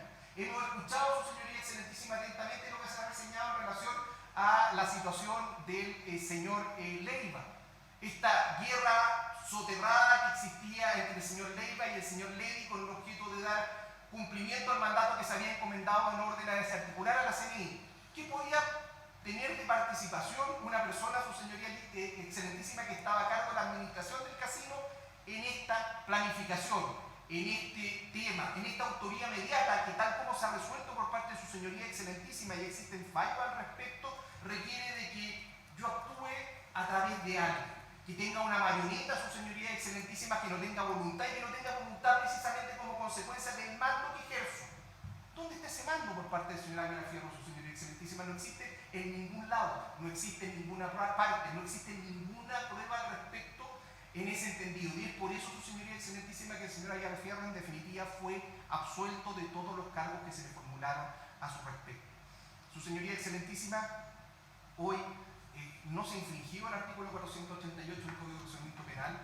No se puede aplicar el artículo 547 número 7 como causal, 546 número 7 como causal aislada, independiente de otra causal al respecto, y evidentemente, su señoría excelentísima, no existe ninguna prueba o ninguna norma legal probatoria infringida por parte del sentenciador, tanto primera como segunda instancia, en orden a la conducta que se atribuye en el representado, porque no existe ninguna prueba legal condenatoria a este respecto, no pudiendo vencerse en caso alguno el estándar de convicción que exige el artículo 456 bis para terminar condenando a una persona. En estas circunstancias, su señoría excelentísima, muy respetuosamente solicito la confirmación más bien, el rechazo del recurso de casación en el fondo interpuesto por la agrupación de familiares de ejecutados políticos, AFEP, en contra del fallo de segunda instancia, que perseguía, a través de una sentencia de reemplazo, terminar condenando a mi representado como presunto autor del lamentable homicidio, su señoría, calificado cometido en contra de estos dos jóvenes como consecuencia de los hechos acaecidos en el año 1989. Muchas gracias. Muy bien. En consecuencia, se pone término a la vista del recurso. Muchas gracias. Se pone término.